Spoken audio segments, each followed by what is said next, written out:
Hey everyone, it's SurrealBeliefs. We're going to talk about the Dark Elf trailer. I'm going to pause at various parts and explain what I think about it, and we'll go over a little bit of the lore too. To let you know, the Dark Elves are one of my favorite factions in all of Warhammer, and they have been for a very long time.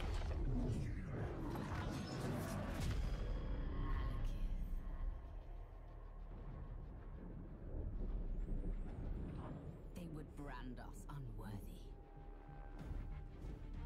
These usurpers. Okay, real quick, let's go over what that is. I mean, I'm sure many people have, but I just want to go over it real quick.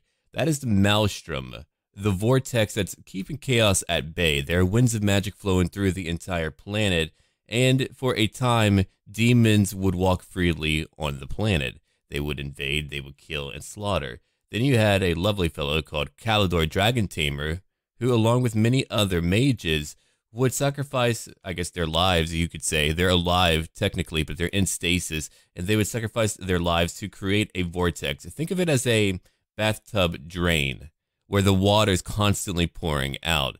If you let it build up, things get a little bit wonky. And that is the reason why, well, the entire planet is not destroyed by chaos. Let's go on.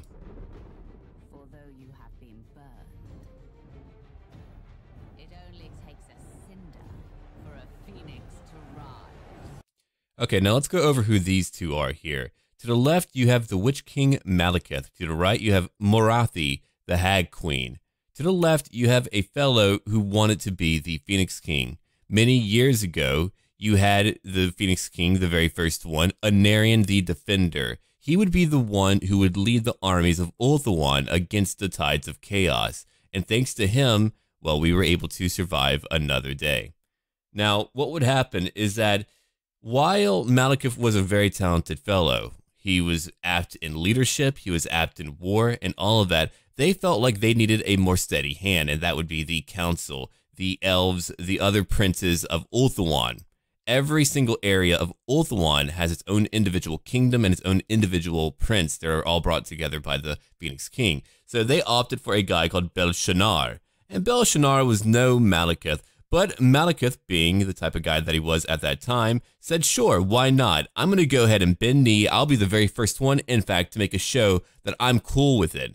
And so what he would do, he would go overseas and he would begin vast campaigns in many lands, the lands of the humans, the dwarves, and all of that. He would even become quite close friends with a dwarven king as he traveled. He would eventually find some dark ruins and find a circlet of iron, and he would study it, and it would begin to reveal secrets to him, and he would begin to dabble in darker arts. And that would all happen over time. Back at home, you had pleasure cults that were beginning to burst from the ground. You had just a lot of plot and intrigue. If you want to think about assassinations being a day of life, there it was. And that would be something instilled by Morathi, the Hag Queen, who would really be the architect, the chief architect of all of the pleasure cults who followed one chaos god, Slaanesh, the goddess of pleasure. Let's go on.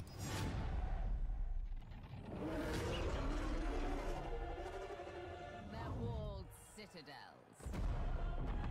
So pretty to behold.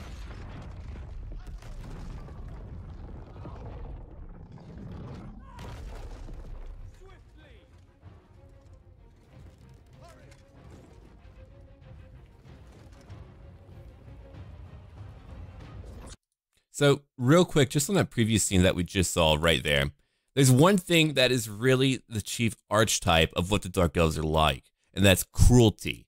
These are a people who currently now delve a lot more in being corsairs. They have gigantic ships that are basically cities called Black Arks, and every year they set out and they go out for slaves and loot and all of that stuff that you can get from pillaging. They don't care who it is. They'll go after Chaos, they'll go after High Elves, Bretonnia, the Empire, anyone who's in their way, they will take from them. That's part of their motif of who they are.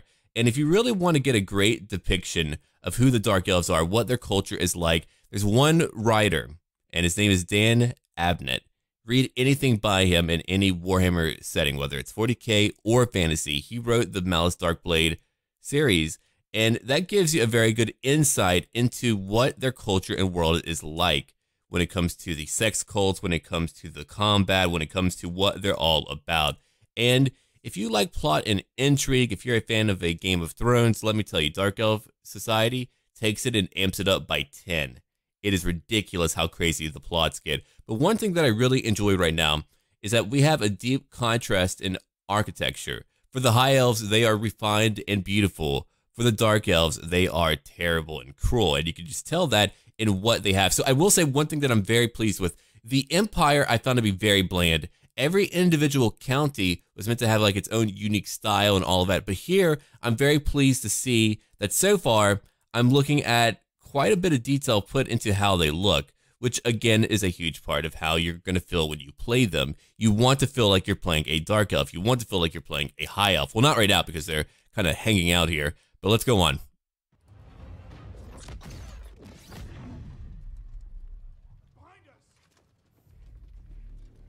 This world and everything that's in it will burn.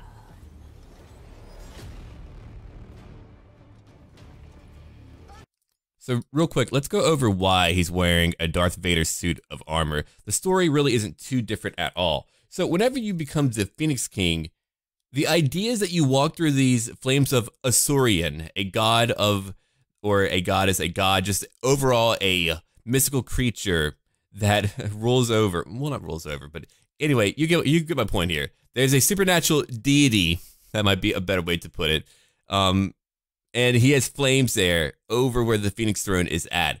And to prove yourself worthy of that, you have to walk through it. Well, Malekith thought he was worthy of that honor, of that right, and so he walked through, and his body caught on fire. He was immolated beyond repair. He was a broken elf. I was going to say man, but no, he was a broken elf, and his dream was all for naught. But later, you had a guy called Hotek, and he worked at some mystical vaults where he made a lot of equipment for the Nagarothi armies in secret. If you don't know what the Nagarothi are, they are from the kingdom of Nagaroth, which is where he comes from. And it's a very grim and dark land with a people who are all about iron discipline. They were very much akin to the Spartans in their way of life and how they like to just have very few pleasures other than preparing for war and battle. They were a stilly and cold people. But he made a mystical suit of armor for Malekith to utilize.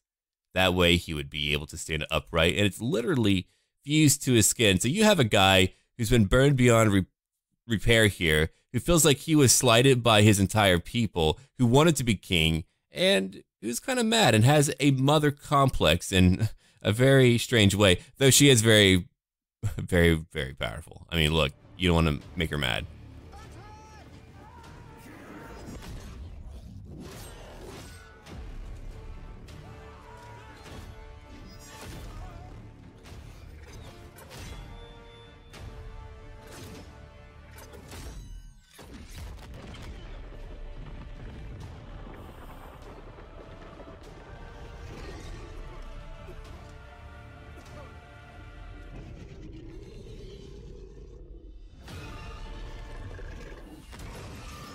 So here's another big thing too, is that there's a lot of dark creatures over in the new land where the Dark Elves reside. And so you're going to have Hydras, you're going to have, well, even the Mount of Malekith was a dragon that he broke its will on his, cruel throne. And this guy just rode into combat on a freaking dragon, and he's a sorcerer beyond approach. He's not the most powerful in the world, but he's by far very, very powerful. So here's what happened with, and I guess I'll talk about it in a little bit, actually. Let's go and get there, because I think they do another shot of the vortex, and I'll talk about it more.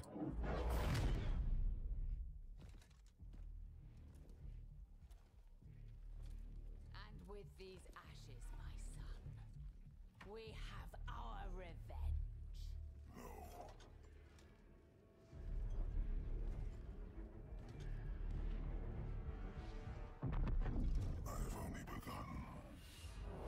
Okay, let's go back a little bit here. So first off, I really feel like they nailed the aesthetic down completely. When I heard, good old Malekith here, I kind of thought, Decepticons. But anyway, the voice is very cool. It's kind of what I would imagine, because I'm assuming that maybe even his vocal cords are damaged and he's in a suit of armor. So yeah, there's a very Darth Vader vibe. So I think in like terms of depiction of the cinematic, it feels like it's covered every type of classic trope of introducing a villain into kind of like a action set piece. So that sounds about right. This feels like I've seen it before, but it is very cool. I mean, it is very cool. And Morathi, they nailed her down to a T for sure, though. If I go back over here real quick and we look at her, I mean, first off, I'm glad they didn't opt to cover her up. That's not what she's all about. That's actually probably more covered up than what I expected her to be like at all.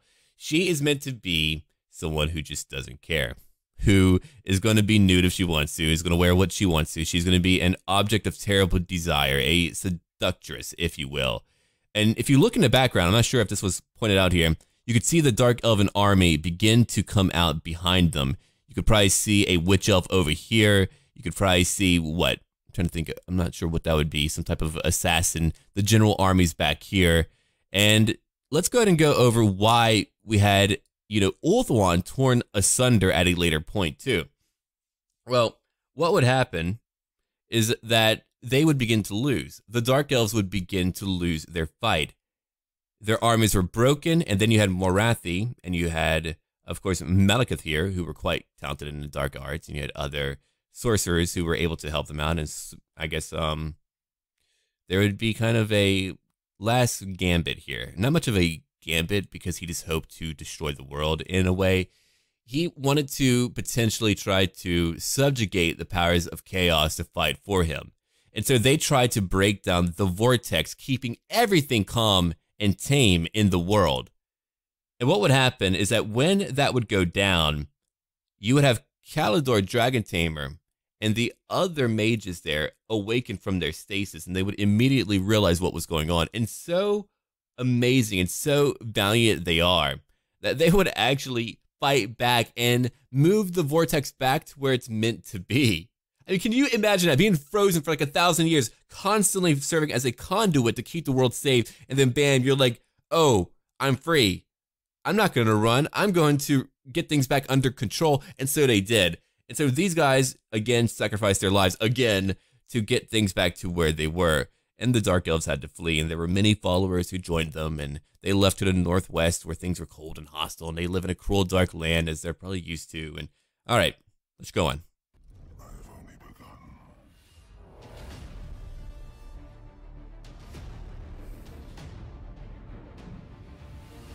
And that is it. That is what we have. Again, by far one of my favorite factions in all of Warhammer. I'm very excited to see that they're actually being fleshed out, and they're going to be out on the 28th. I don't know what faction I'll be playing first, so a lot of people go, oh, you should play this and that. I'll probably do a poll and see. I do know a lot about lore when it comes to the new factions coming out. Well, I know a lot about lore in general when it comes to Warhammer. I've been a fan for over a decade now, but if you guys vote, I'll talk about lore probably as I play along. We'll go over each part of the map. I don't really do these overviews, these type of analysis videos, but if you do like them, if you do think there's something worth seeing, let me know and I can do more. I mean, I obviously have points of view on things and I'm very opinionated about them. So again, if you would like to see that, just let me know. It's a great way to kind of give me an idea about what all of you like. But thank you for watching. I do hope that you enjoyed it, and there will be more commentary in the future. So yeah, let's look forward to it.